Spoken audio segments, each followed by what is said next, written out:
الله وبركاته.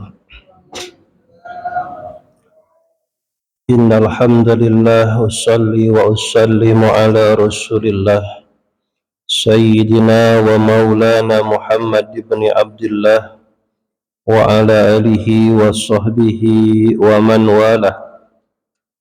أشهد أن لا إله إلا الله وأشهد أن سيدنا ومولانا محمدا عبده ورسوله لا نبي بعده. اللهم صل وسلم على النبي الرحمة وكاشف الغمة وعلى آله وصحبه أهل البدر والاستقامة. أما بعد، قال تعالى: أعوذ بالله من الشيطان الرجيم. يا أيها الذين آمنوا اتقوا الله حق تقاته ولا تموتن إلا وأنتم مسلمون. فإن أحسن الكلام كلام الله الملك العلم، وخير الهدي هدي محمد صلى الله عليه وسلم. اللهم زدنا علما وارزقنا فهما وآتنا الحكمة وألحقنا بالصالحين برحمتك يا أرحم الراحمين. آمين يا رب العالمين. Mari sama-sama tawajuhkan hati, luruskan niat, menjaga adab selama majlis berlangsung agar kita mendapatkan faidah, keberkahan, kemanfaatan dunia dan akhirat. Bismillahirrahmanirrahim. Nawaitu ta'alluma wa ta'lima والتذكرا والتذكيرا والنفع والانتفاع والإفادة والاستفادة والحث على التمسك بكتاب الله تعالى وسنة رسول الله صلى الله عليه وسلم والدعاء إلى الهدى والدلالة على الخير وابتغاء وجه الله ومرضاته وقربه وثوابه سبحانه تعالى. والحمد لله رب العالمين. Bismillah, alhamdulillah, assalatu wassalamu ala rasulillah, amma ba'du. Tanda kecintaan seseorang kepada kekasihnya adalah mengikuti kebiasaannya, sebagaimana umat ini mencintai Rasulullah dengan memperbanyak sholawat. Selain sholawat, tanda kecintaan dengan memperbanyak menyebut nama yang dicintainya adalah mengikuti kebiasaan-kebiasaan yang ia cintai. Seperti halnya seseorang yang menggemari seorang vokalis band, maka dari mulai gaya rambutnya diikuti, dari mulai bajunya diikuti, dari mulai aksesorisnya diikuti, semuanya ia copy paste demi orang yang ia gemari. Maka tidak salah pula bila mana umat ini ketika sholatnya mengikuti apa yang dicontohkan oleh Rasul.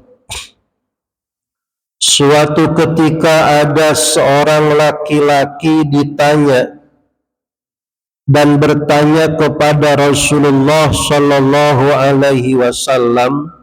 Laki-laki ini bertanya kepada Rasul, mata sa'ah, kapan kiamat? Ada seorang laki-laki nanya kepada Rasul, kapan terjadinya kiamat? Rasul balik nanya, masta'badta ila qiyamil qiyamah, apa yang sudah engkau persiapkan bila mana kiamat itu terjadi?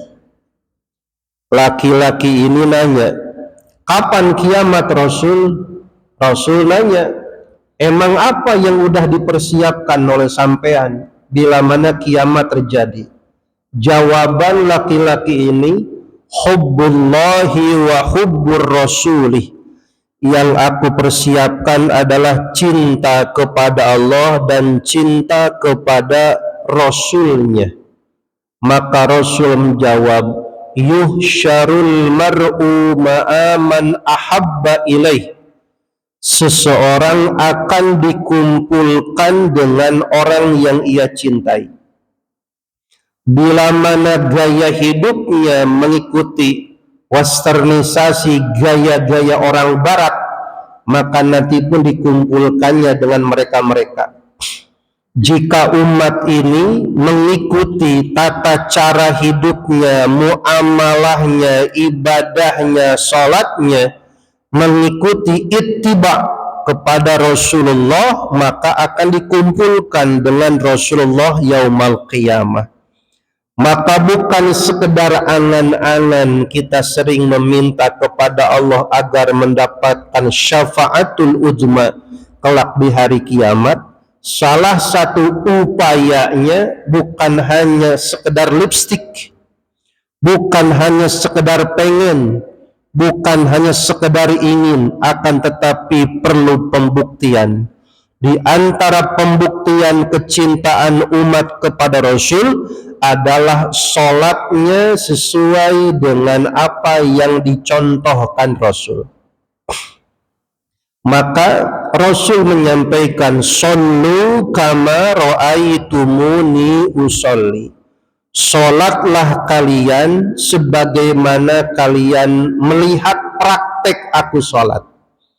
Maka sampai-sampai para ulama Hadramaut, Asy-Syaikh Sa'ad bin Abdullah Al-Hadrami, dari berbagai referensi membuat bagaimana duplikasi sholat Rasul dalam khamsumi'ati sunanin fi sholat, 500 amaliyah sunnah dalam sholat. Di pertemuan sebelumnya sudah kita sampaikan, jika amaliyah sunnah diamalkan, maka yang rukun pasti ke bawah. Jika amaliyah sunnahnya diamalkan, yang rukun pasti ke bawah. Tapi kalau yang rukun saja diamalkan, sunnah belum tentu terbawa. Maka sampai-sampai para ulama melakukan sebuah penelitian di lapangan. Sampai-sampai penelitian ini mengeluarkan sebuah kaidah. Penelitian yang dilakukan oleh para ulama dari berbagai gaya aspek praktek seseorang melaksanakan sholat. Dengan hasil penelitian real di lapangan itu, keluarlah kaidah yang disampaikan oleh para ulama, dan kaidah ini bukan sembarang kaidah. Kaidah yang muncul lahir dari hasil penelitian. Ulama berkata, iza aradta an ta'rifa fiqhar rajuli fandur ila sholati. Kata ulama, bila mana engkau ingin tahu seseorang sejauh mana dia paham agamanya, bila mana engkau ingin tahu seseorang sedalam apa dia memahami syariat, bila mana engkau ingin tahu seseorang sedalam apa dia memahami ilmu fikih, Kata ulama cukup satu, fandur ila sholati, cukup lihat sholatnya. Sholat itu sebagai proyeksi, sebagai gambaran kedisiplinan seseorang mengetahui, mempraktekkan ilmu agama berkaitan dengan sholatnya. Yang dilihatnya apa? Yang dilihatnya bukan pakaiannya. Kalau masalah pakaian bisa dicontek, pakai gamis, pakai peci putih, yang namanya aksesoris bisa diikuti, bisa dijiplak. Yang haji, belum haji, boleh pakai peci putih. Yang umroh, belum umroh, boleh pakai sorban. Yang muda maupun tua bisa saling mengikuti pakaiannya. Tapi pemahaman seseorang, prakteknya tidak bisa diduplikat. Maka yang dilihatnya bukan masalah berada ataupun tidak beradanya, bukan masalah senior ataupun juniornya, bukan masalah pangkat ataupun tidak berpangkatnya, tapi kata ulama, lihatlah bila mana engkau ingin tahu sejauh mana seseorang memahami agamanya, fandur ila sholati, cukup lihat sholatnya. Maka 10 poin pertama, bagaimana SOP idealnya sholat yang menyerupai Rasulullah Shallallahu Alaihi Wasallam sudah kita sampaikan. Kita lanjutkan. Salah satu yang menjadi kesempurnaan dalam sholat itu sendiri, di awal dikatakan 10 amaliyah yang diamalkan ketika seseorang hendak menjaga kualitas daripada ibadah sholatnya. Di antaranya yustahabbu lirrajuli ayyusalliya fi saubaini, dianjurkan seseorang sholat menggunakan 2 lapis pakaian. Sampai-sampai para ulama mengklasifikasikan level kelas pakaian orang yang sholat. Kelas pertama yang hampir-hampir menyerupai tata cara Rasul adalah fi qamisin waridain. Seseorang sholatnya menggunakan gamis, waridain, dan selendang. Itu adalah sholat yang pakaiannya pertama menyerupai Rasul. Kalau bertanya Rasul bagaimana sholatnya, itu fi qamisin waridain, menggunakan gamis dan menggunakan rida, selendang. Selendang yang digunakan ada 3 cara pakaiannya. 1, sorban kalau kita. Yang pertama dikalungkan, mengkalung ke kiri kanan. Itu adalah rida ataupun sorbannya malaikat. Ketika malaikat turun ketika peristiwa perang Badar, yang mana kaum muslim saat itu hanya berjumlah 313 melawan 1.300. Yang menang saat itu adalah kaum muslimin karena bantuan para malaikat. Malaikat yang turun di Jabal Malaikah di area Badar itu menggunakan selendang, rida, yang mana selendangnya dikalungkan kiri dan kanan. Yang kedua, ada selendang ataupun sorban ridanya disimpan di bahu sebelah kanan. Ada yang ketiga disimpan di bahu sebelah kiri. Ketiga-tiganya boleh. Rasul mencontohkan, Rasul mempraktekkan. Sekarang itu kadang-kadang menggunakan selendang, menggunakan imamah itu seakan-akan untuk level tertentu. Yang pakai sorban mah harus kiai, yang pakai imamah mah harus ulama. Kalau kita malah nggak usah begitu-begituan, padahal itu sunnah Rasul.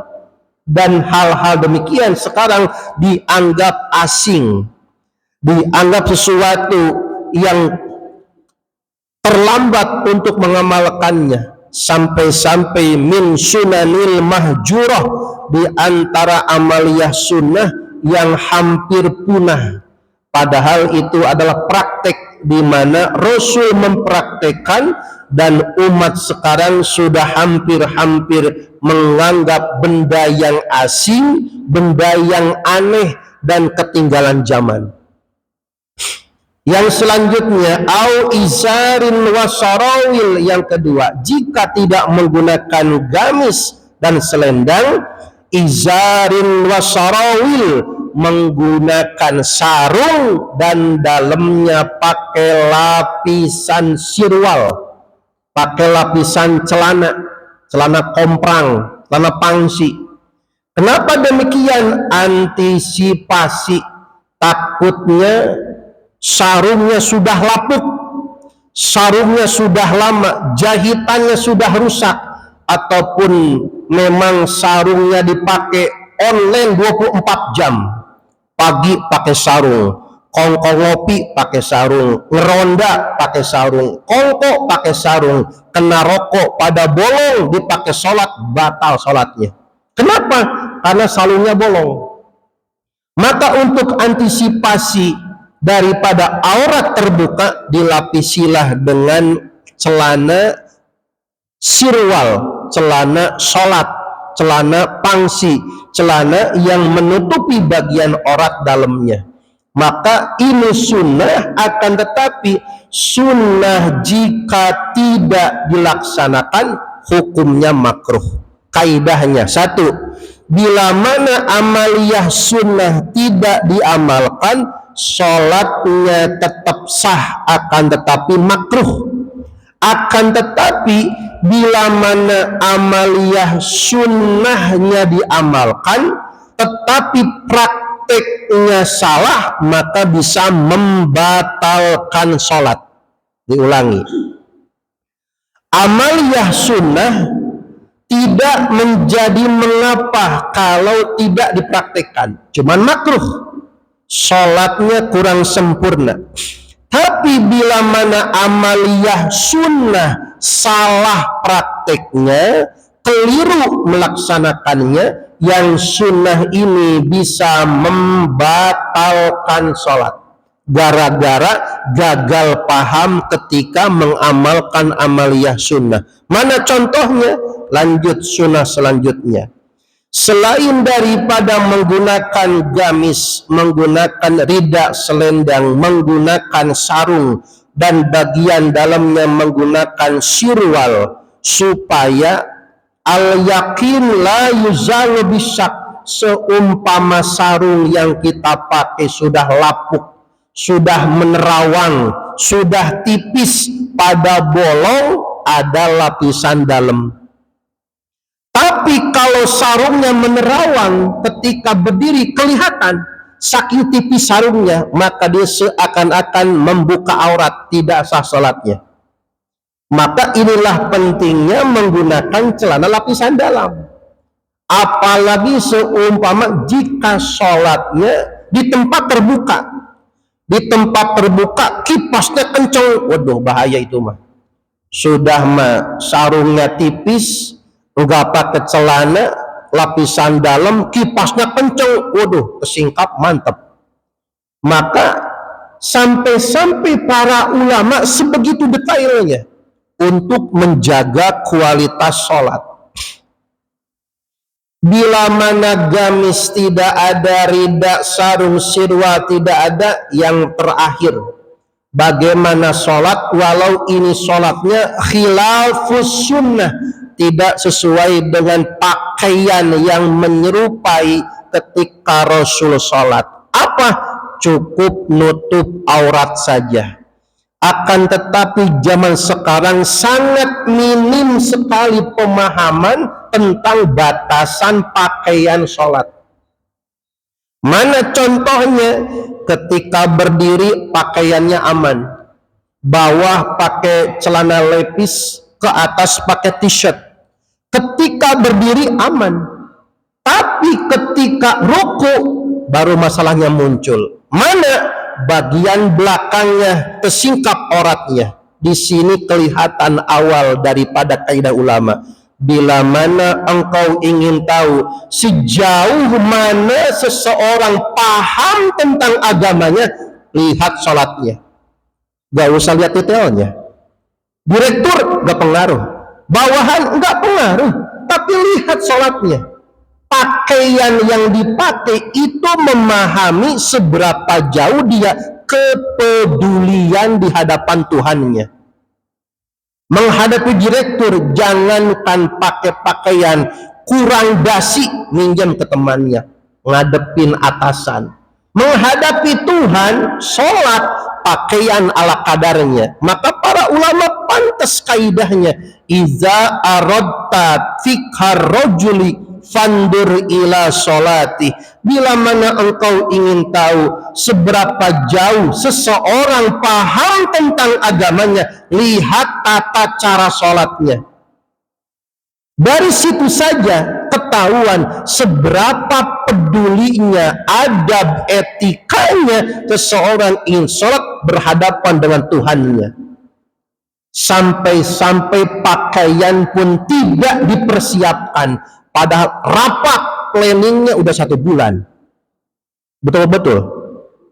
Kerjaan kantor sebulan planningnya Pak, untuk sholat ala kadarnya pakaiannya pun. Maka dalam hal ini para ulama sangat disiplin bagaimana umat ini bukan hanya sekedar lipstik ingin mengikuti ittiba Rasul, akan tetapi pelaksanaannya sangat minim. Sampai-sampai sholat saja kita masih miris.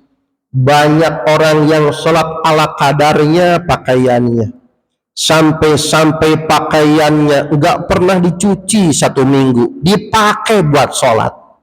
Kan Masya Allah.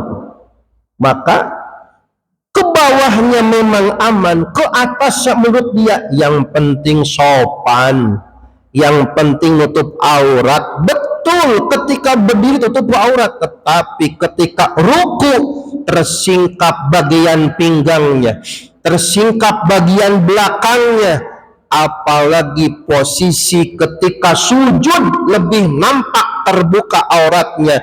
Jangankan diterima, sah saja tidak menutupi ketentuannya.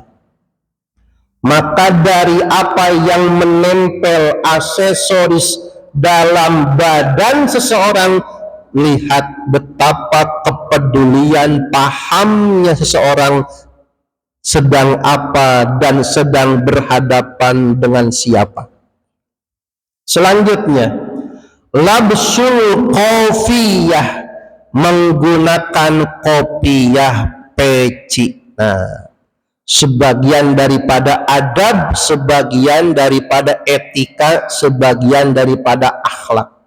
Di awal dikatakan menggunakan peci kopiah ini kan sunnah Pak Ustadz, betul.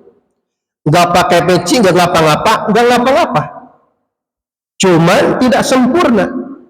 Kenapa? Kadang-kadang amaliyah sunnah itu bila mana salah praktek, salah tata caranya, yang sunnah ini bila mana salah makainya, maka salah satu konsekuensinya adalah batal sholatnya. Contoh, nah ini, bila mana Bapak nanti di masjid lain melihat, ini pembuktiannya. Contoh, peci seperti ini hukumnya cuma sunnah, tapi kalau salah makainya bisa batal sholatnya.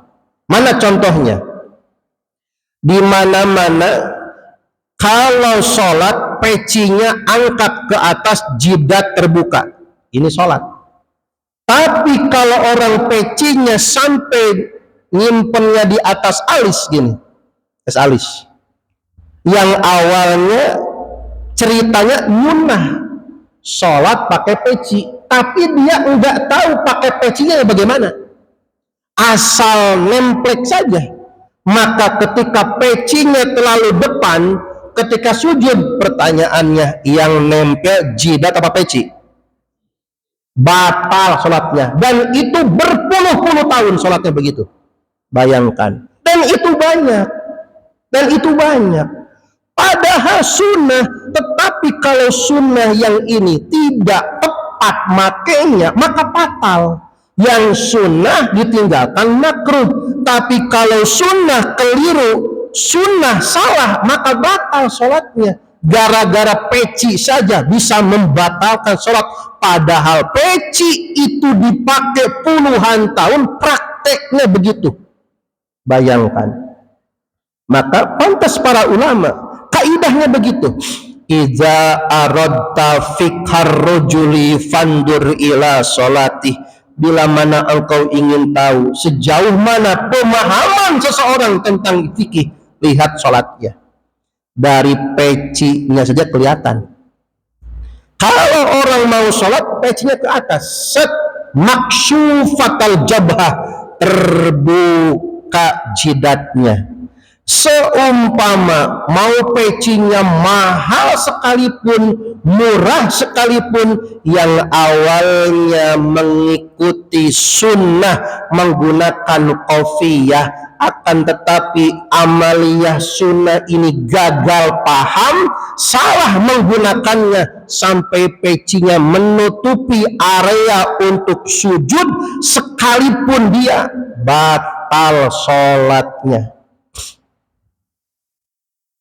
Anggota sujud itu 7. Di antara anggota sujud yang wajib terbuka adalah jidat, harus terbuka. Tidak boleh ada yang menghalangi antara jidat dan tempat sujud. Ittifaq para ulama Hanafi, Maliki, Syafi'i, Ahmad ibn Hanbal mewajibkan orang yang sholat jidatnya tidak boleh terhalang dengan media apapun, termasuk peci.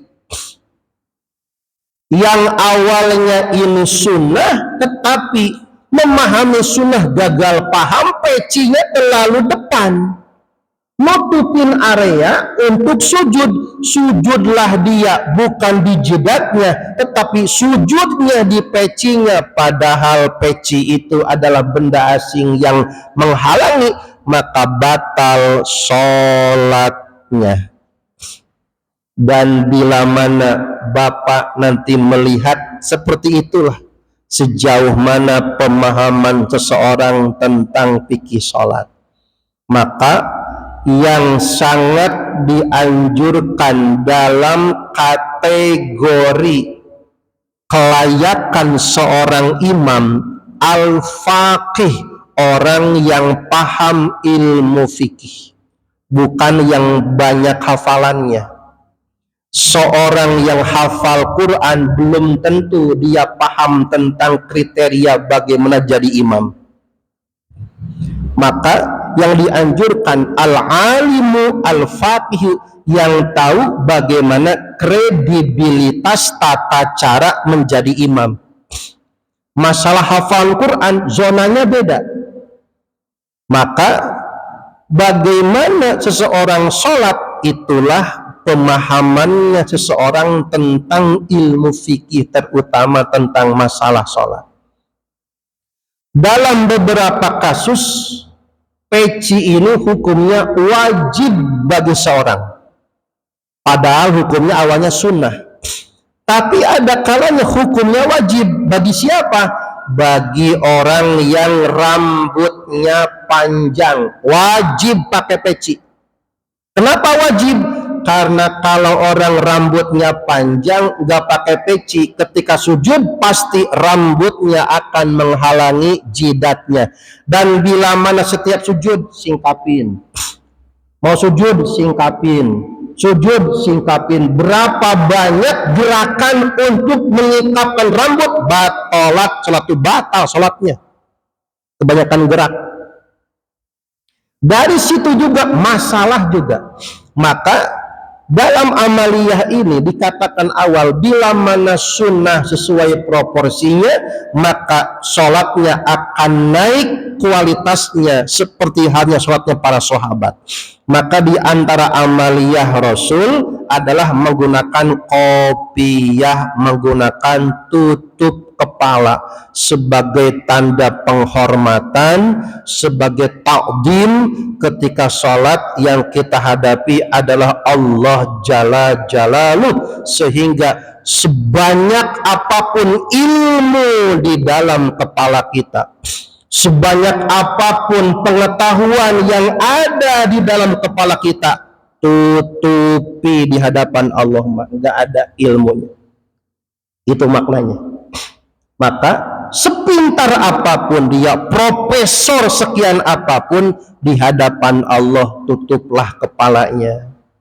Walaupun pinternya sampai ufuk langit sekalipun, bukan masalah itu. Ketika kita di hadapan Allah, maknanya kenapa dianjurkan pakai kopiah? Menutupi ilmu pengetahuan yang ada di dalam benak kepala kita. Di hadapan Allah tundukkan, nggak ada apa-apanya. Bila mana Allah ingin selesai error sekalipun bisa, maka ketika sholat, secerdas apapun, sepintar apapun, tutup kepalanya. Sampai di awal kita bicarakan sebelum sholat, bukan hanya intisoban qaiman, bukan hanya tegak lurus berdiri, akan tetapi tundukkan kepala sedikit. Ketika sholat diajarkan bagaimana etika orang yang sholat. Dan bukan hanya sholat, di luar sholat begitu. Seorang hamba di hadapan Tuhannya tunduk, kepalanya tutup.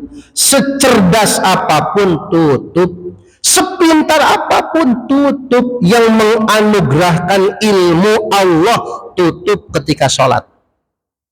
Seorang anak di hadapan orang tua tunduk, tutup. Walaupun ayah ibunya hanya lulusan SD, anaknya S2, S3, nunduk di hadapan orang tua. Walaupun anaknya jenderal sekalipun, di hadapan orang tua nunduk, tutup, lepaskan semua aksesorisnya. Enggak ada artinya di hadapan orang tua.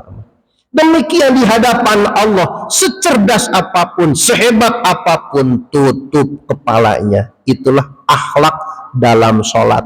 Bukan hanya sekedar pakai kopiah, tapi itu adalah falsafah, menundukkan kecerdasan di hadapan sumber ilmu pengetahuan, Al-Alimul Hakim, Allah yang Maha Tahu. Ketika itu secerdas, sepintar apapun manusia, tutup kepalanya pakai peci. Yang selanjutnya adalah at-ta'awudzu qabla dukhuli fiha wa ayyaqra'a suratan nasi qabla dukhuliha. Setelah duduk, setelah berdiri siap dengan pakaiannya, setelah siap dengan apa yang dikenakannya, bacalah ta'awudz dan surah An-Nas. A'udzubillahi minasyaitonirrajim. Baca surah An-Nas. Qul a'udzu birabbin nas, malikin nas, ilahin nas, min syarril waswasil khannas, alladzi yuwaswisu fi sudurin nas minal jinnati wan nas. Ini belum sholat. Wa ayyan fula an yisarihi biduni riqin. Dan disunahkan setelah itu seakan-akan meludah ke sebelah kiri, tanpa harus ada ludahnya, hanya isyarat saja. Ayyan pula, seakan-akan meludah ke sebelah kiri, sunahnya. Wa ayyadu ayyadahul yumna ala sadrihi inda ihsasihi biwaswah. Dan sunnah meletakkan tangan kanan di dadanya sebelah kiri bila mana mau sholat pikiran kita belum tenang. Mau sholat pikiran kita belum tenang, belum tumaninah, simpen tangan kanan di dada. Simpan di dada, baca Rabbi a'udzubika min hamajatis syayatin wa a'udzubika rabbi ayyahdurun. Mungkin mau sholat mikirin urusan di rumah, mau sholat mikirin urusan kantor, mau sholat mikirin urusan kerjaan, bla bla, banyak pikiran. Sebelum sholat simpen tangan kanan di sebelah dada kiri dan bacakan doa Rabbi a'udzubika min hamajatis syayatin wa a'udzubika rabbi ayyahdurun. Sampai seperti itunya para ulama membeberkan rahasia bagaimana sholat sesuai sunnah Rasulullah Sallallahu Alaihi Wasallam. Setelah itu at-talaffuzu bin niyat, mentalafudkan niat. Oh, hukumnya sunnah. Udah dibacain, udah ngapa-ngapa. Sebelum sholat udah tegap berdiri, usolli fardal isya'i arba'a raka'atin mustaqbilal kiblati adaan ma'muman lillahi ta'ala. Hukumnya sunnah, tidak udah ngapa-ngapa, sholatnya tetap sah. Tujuan esensinya apa? Memberikan informasi kepada hati nanti ketika niat sudah dilatih. Jadi mulut dan hati terkoneksi. Kenapa? Karena niat bukan di mulut. Niat itu di dalam hati. Tadi mah belum niat. Tadi itu hanya melafalkan teks niat, bukan niat. Uang kita belum sholat. Kapan niatnya? Ketika takbiratul ihram, Allah. Nah, disitulah niatnya. Mulut kita membaca takbir, hati kita niat. Nah, dua pekerjaan dalam satu waktu. Mulut Allah, hati usolli. Mudah, susah, makanya dilatih terlebih dahulu. Hati ini diberikan kisi-kisi sebelum sholat, dibacakanlah niat untuk mempermudah niat sholat. Hukumnya sunnah, tidak pun gak ngapa-ngapa. Yang ketiga, selanjutnya, dzikru adadir rakaat, sunnah menyebutkan jumlah rakaat. Artinya kalau tidak disebutkan pun tetap hukum sholatnya sah. Contoh, Isya 4 rakaat, dibuang menyebut 4-nya, usolli fardal isya'i mustaqbilal kiblati ma'muman lillahi ta'ala, sah. Nggak disebut rakaatnya karena menyebutkan jumlah rakaat itu sunnah. Umpama tadi maghrib, usolli fardal maghribi salasa rakaatin, 3 rakaat dihapuskan, dihilangkan, nggak jadi masalah karena hukumnya sunnah. Menyebutkan jumlah rakaat itu hukumnya sunnah. Nah, tapi kaidahnya hati-hati. Yang sunnah ini bila mana ditinggalkan makruh, hukum sholatnya kurang sempurna walaupun tetap sah. Ironi bahayanya bila mana sunnah ini salah, fatal, sholatnya batal. Kayak tadi pakai peci kopiah, hukumnya sunnah, tapi kalau salah makainya batal sholatnya.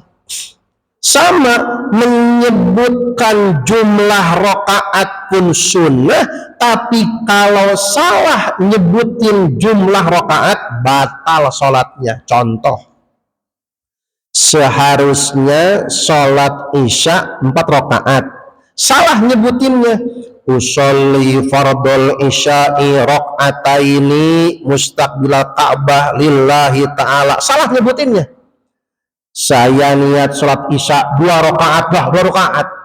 Seharusnya 4 disebutkannya 2. Padahal hukum menyebutkan jumlah rakaat itu sunnah, tapi kalau salah nyebutin sholatnya jadi batal. Jadi yang sunnah ditinggalkan makruh, sholatnya tetap sah tapi kurang sempurna. Tapi kalau amaliyah sunnah salah praktiknya, akibatnya sholatnya batal. Kayak tadi, peci hukumnya sunnah, tapi kalau salah pakai letaknya, menggunakannya, yang amaliyah sunnah bisa merusak sholat itu sendiri. al-idhafatu ilallahi ta'ala wa dzikrul ada'i wal qada, dan menyandingkan amaliyah sholat ini ujungnya lillahi ta'ala. Nah, itu sunnah. Dan menyebutkan sholatnya ada ataupun qada.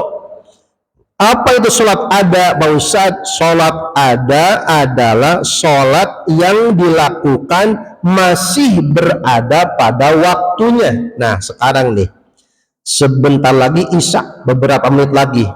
Sekarang masih waktu apa? Waktu maghrib. Umpama kita kepepet, macet di jalan, sekarang sholat maghrib, baru sholat, maka sholatnya usolli fardol maghribi salasa raka'atin mustaqbil Ka'bah adaan lillahi ta'ala. Ada apa itu artinya? Pada waktunya, disebut dengan sholat ada. Dohor 2:30 adaan lillahi ta'ala.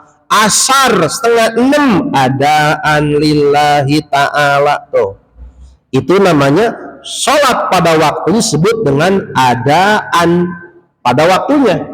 Bila mana udah kelewat di luar waktunya, disebut dengan qadaan lillahi ta'ala. Contoh, subuh kesiangan, bangun jam 7. Nah, udah kelewat waktu, habis waktu subuhnya, sholat, tetapi niatnya jangan adaan, qadaan. Usolli fardhu subhi rak'ataini qadaan lillahi ta'ala, karena sholatnya di luar waktu. Kalau masih ada waktunya, disebut adaan lillahi ta'ala. Yang selanjutnya, niyatul imamati minal imam li ghairil jum'ati wal mu'adah wal mandurah jama'ah wal muqaddamah fil matar. Sunnah seorang imam menyebutkan imaman lillahi ta'ala, imam Dohor, asar, maghrib, isya, subuh, ditambahkan ujungnya imaman lillahi ta'ala, sunnah. Enggak pakai juga, tetap dia mah jadi imam. Yang masalah bukan imam, makmumnya. Kalau imam menyebutkan imaman lillahi ta'ala, sunnah, tapi kalau makmum harus makmuman lillahi ta'ala. Karena kalau makmum tidak menyebutkan dia makmum, jadi siapa? Kalau cuma ngikuti gerak-gerik imam tidak boleh, kalau bukan makmum. Maka kecuali kalau dalam sholat Jumat. Dalam sholat Jumat, imamnya wajib menyebutkan usolli fardhul jum'ati rak'ataini imaman lillahi ta'ala. Itu wajib kalau Jumat. Selain Jumat, menyebutkan posisi sebagai imam, hukumnya sunnah. Yang wajib, yang harus itu makmum harus menyebutkan dia makmum, ngikutin imam. Usolli fardhul isya'i arba'a raka'atin makmuman lillahi ta'ala. Agar apa? Agar sah sholatnya dan mendapatkan 27 derajat. Kalau tidak begitu, hanya mendapatkan 1 poin saja sebagai sholatnya. Inilah bagaimana para ulama memberikan edukasi kepada umat ini, bukan hanya sekedar ritual sholat, akan tetapi bagaimana meningkatkan dan menjaga kualitas sholat. Mudah-mudahan menjadi tambah pengetahuan untuk kita agar meningkatkan kualitas sholat lebih baik daripada sebelumnya. Kita akhiri hamdalah sama-sama. Alhamdulillahirabbil alamin. Rabbana atina fid dunya hasanah wa fil akhirati hasanah wa qina adzabannar. Subhanakallahumma wa bihamdika asyhadu an la ilaha illa anta astaghfiruka wa atubu ilaik. Akhir kalam. Wassalamualaikum warahmatullahi wabarakatuh.